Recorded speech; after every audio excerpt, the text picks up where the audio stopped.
Welcome to the JAMODI podcast, where we interview coaches and leaders to find out not just what they do, but how they do what they do. Becoming the best version of ourselves is JAMODI, just a matter of doing it.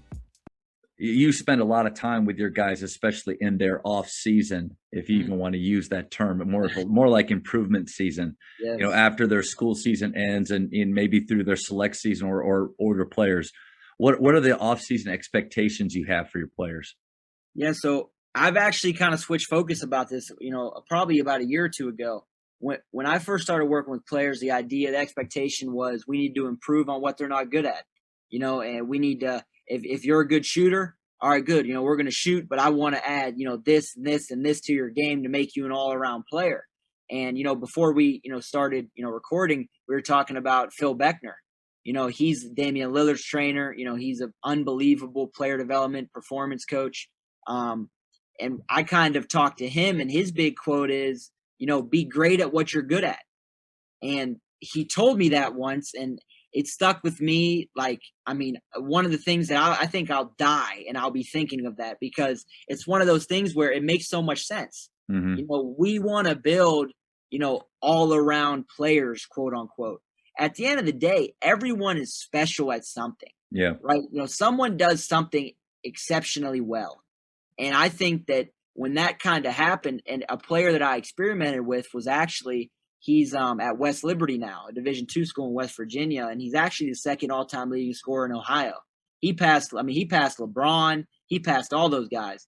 So he was a knockdown shooter. I mean, if you left the kid open, it was good. I mean, it to this day, I've been very fortunate to be in the gym with a lot of really good players. He's probably the best shooter I've been in the gym with when we're talking about just pure shooting.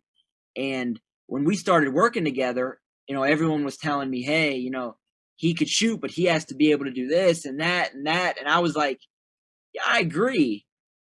But why don't we just shoot a lot so he becomes an even better shooter?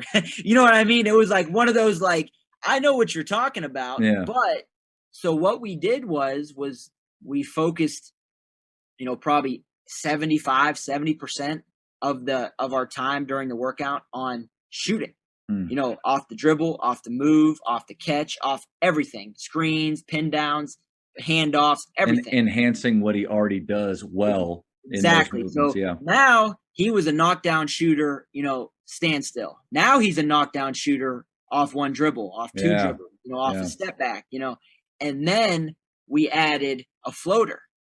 So then one summer we mixed in a floater, and then the next summer we mixed in a pull-up mid-range jumper. So it's like we slowly introduced, one or two skills every summer.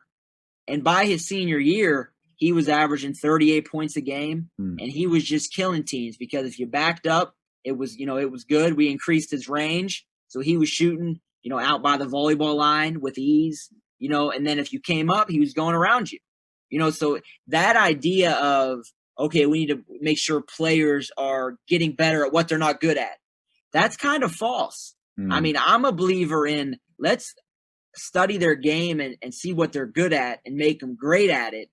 And then let's sprinkle in a little bit of improvement here. And also, with that being said, focus, and I stole this from Drew Hanlon, one or two things. Don't try to, make him a good finisher, a good pull-up shooter, a good float. One or two things. Focus on a floater, then introduce a pull-up. Focus on those things, and then worry about the all-around. You know what I mean? So that idea, again, and I still talk to, Coach Beckner a lot, and I tell him all the time, he changed how I approach it. Wow. Because I was just like everybody else. I've said this before to people, in my 4 years there was a better point guard than me. There was a better shooting guard than me. And there was a bigger, stronger, small forward than me, but I could play all those positions.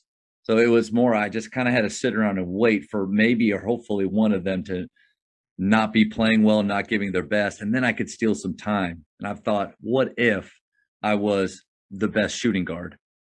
Or, I don't know if I could ever be a small forward because I'm not that big, but, or the better point guard. So yeah, the jack of all trades and master of none player, that in theory, it sounds good, But yeah, I think it sounds better or probably smarter to be great at one thing. So I think that's good advice for players. And I think that's great advice for skill coaches.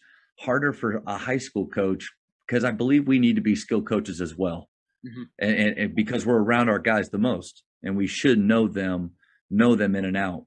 But I do find myself at times trying to be more one size fit all with all the dudes. And so I don't know, any advice to high school coaches that are trying to help individual players out? Yeah, you're in a tough spot because, like you said, you have to, focus on everybody, so it's hard to focus or whatever system, that offensive system that you're running, having them fit into that. Yeah, exactly. To be honest, I would say, really use that pre-practice time. I think if you could get kids to show up early, and get them, and I know gym time's gold, so I know that's always easier said than done. But I really think, if you see a player, at a hoop by themselves, or if you see a player, go over and try to, if they're a good, slasher, maybe try to, work on a little bit of finishing moves with them, finishing footwork. If they're a shooter, maybe put them through, a quick shooting series, just because the thing about that is, even if it's just 15, 20 minutes, you do that every day. Compound effect. Yeah, exactly. So, I mean, taking advantage of any, individual quote unquote time, whether that's before practice, after, after a workout, before a workout, I think that really could be beneficial, for someone that has to deal with it, an entire program. Thank you for checking out today's episode. Please take a moment to subscribe to this podcast, share it with your fellow coaches, and find us on social media for what's coming up next on the JAMODI podcast. It's just a matter of doing it.